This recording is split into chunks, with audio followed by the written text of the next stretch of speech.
Hey guys, this is Mike with Open It and Play. I just wanted to give another update on my custom figures. I've got a few guys here mixed together, regular Marvel Legends and a few of the customs, so I was just going to go through a few of the things with you, kind of a work in progress type thing. So this is the Sandman I posted on my Instagram that I took the feet from the old, maybe 1998 Marvel figure, and it was from the Toy Biz series. And I thought this foot with the sand is really cool, so I just modified these feet. They also actually have paint details, which of course the Hasbro ones are lacking. And I'm gonna do a lot more customizing on this guy. I'm gonna try to make it so the old Toy Biz attachments for the arms will work for this, and those are actually like two big hands that sort of go like with a sand backpack that fits on the old Toy Biz figure, and I'm going to try to adapt those hands and the kind of tentacle-like arms that they attach to. I'm going to try to adapt them for these ports. And I'm also going to try to adapt the big hammer hand and the big, what was the other one? The other one is a big fist, kind of like this. But the problem I'm going to have is matching all the types of sand. I'm not so concerned with it because I think sand varies in consistency, and it's possible Sandman has drier sand in one area of his body than the other, especially if he just picked up sand. But anyway, I really like to work on Sandman more. He's one of my favorite Marvel villains, even though he's a very simple character. But I wish that this face was a little bit different, but I don't know of any custom face that's an option. I think Sandman's just not popular enough character. But I'll see what I can do in the future for that. Excuse me. But hopefully I can work out something with a face that just strikes me more as Flint Marko. This one just doesn't quite give me that atmosphere of Flint Marko. Okay, and then this is the old SheHulk, but I've modified it. You might say I went a little too far.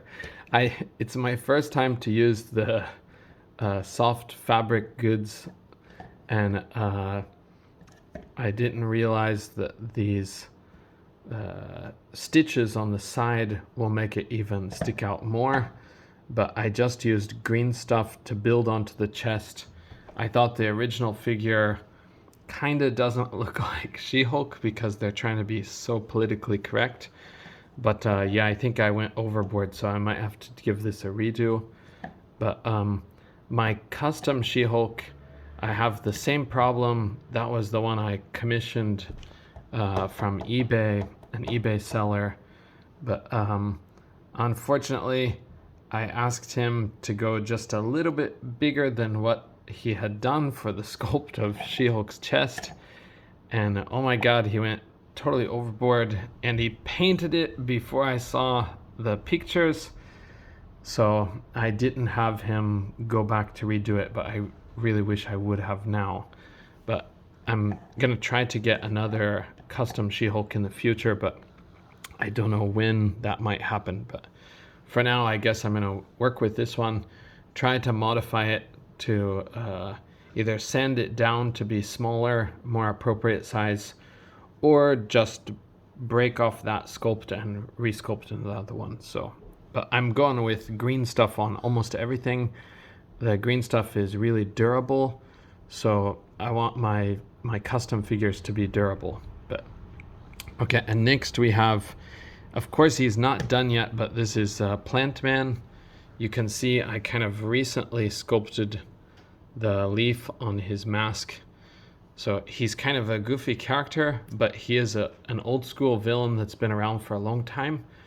And I just used the Baron von Strucker body, took off the gauntlet like I think I told you before, and I sculpted some things out of green stuff for the details of his costume. I also used a different color of hands. Basically, I wanted to go with minimum amount of painting because I'm a beginner and paint is where it's going to look the worst, I think, for my figures. So I hope I can get better at it, but like I said before, the previous video, I'm okay with painting, and I painted miniatures for many years. However, I'm not familiar with painting on plastics well, so I'm trying to work out how to sand it and how to put coats of paint without making it look all basically crappy. Okay, and then the next one to give the update on, I'll do a Sentry. So you can see Sentry, he doesn't have his shoulder pads on now because I've decided to make these joints slightly smaller, but the shoulder pads mount on here. The first version I did, the kind of test version or prototype, I wanted to make it so these can bend out, so he can bend his arms up, and it can work similar to the way that this Wolverine's works. So the pad can move with the joint as needed and can do a full rotation. And I've sculpted that with this guy. However, the shoulder pads sit a little bit higher than I thought for this gap. So I'm trying to redo it now, but I need to get a needle nose plier because I only have a regular, very simple wire cutter plier. It's pretty hard to sculpt this or bend this to the right shape. So, and then I've done the boots. I added the skulls, but my skulls look really bad. The green stuff was near dry when I did this. The green stuff's very hard to sculpt with because when it's softer, it really likes to stick to your skin's texture, which makes it quite hard to work with. And when it starts to get harder, if you don't time it just right, it doesn't take the sculpt that you give it. It slowly shapes back to what the previous shape was. So, but I may have to redo these skulls, but I don't think they look too bad. The Toy Biz one's skulls lacked a lot of detail, and then to solve the problem with his waist, he does have these big pockets on his belt. So what I've done is I've sculpted this with green stuff. I put some magnets in here and then put green stuff over the outside, magnet in here, and then we just hook them up. So if you turn his waist, they can move and flex. They don't come off so easily with normal posing. And I added the other part of his knee pad also. It's a bit big, but I plan on putting one more armor piece on here, similar to how he looks in some of the comic source images. So, and he's got a little bracelet on here that I added, but he also has a little bead bracelet which I haven't added yet. So one issue with Sentry is his hair is really long in the comic, but I'm not gonna have it that long. But I do have to worry about his hair touching onto his shoulder pad once I finish that. So that's another reason why I'm redoing these, to try to make them fit a bit better. But you can see the full rotation, and it can move up over here without causing problems for the shoulder pad. So, and I have to redo this head a bit because his skin color is actually too light for a Sentry. He needs to be a little bit darker gray for his skin. And his name is Sentry, not Sentry. So, okay, and the last guy to focus on or tell you about is Swarm. So I tried to clean up this guy a little bit since I last showed the figures, but I dremeled out his head from the old Toy Biz. The yellows don't exactly match, but I don't mind it so much because he actually has the red glowing eyes here. I think I could pull it off as a reflection of the purple of his cape and the color of his eyes. But yeah, the color of the yellow doesn't match exactly. But I've already done the hands, but I don't have those. They're the big gloves. They do make his arms look a little bit long, but that kind of works because his body is made out of bees, so it will be like exaggerated shapes at times, and I think it works well for the atmosphere of this figure.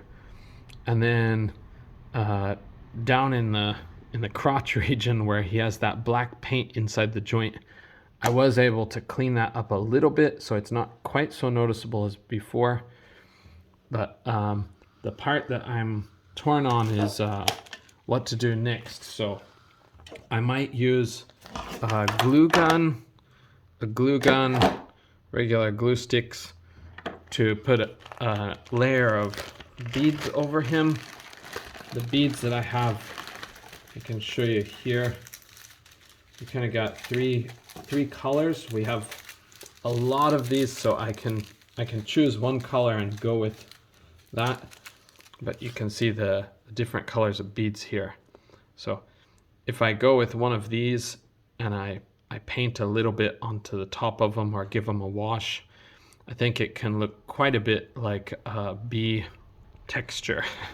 I looked up some source images on the internet from the comics and from real life, but I think what I'm going to end up doing is keeping his body almost the same and probably make some shapes out of this and then put the beads into that, so it looks like the bees are separating to fly off of his body into different shapes. So, but anyway, sorry I don't have the gloves here to show you. I still need to put a layer of varnish over them. They're kind of easy to damage right now, so I gotta put a layer of varnish so they'll be a little more protected before I move them around so much. But okay, thank you for joining me.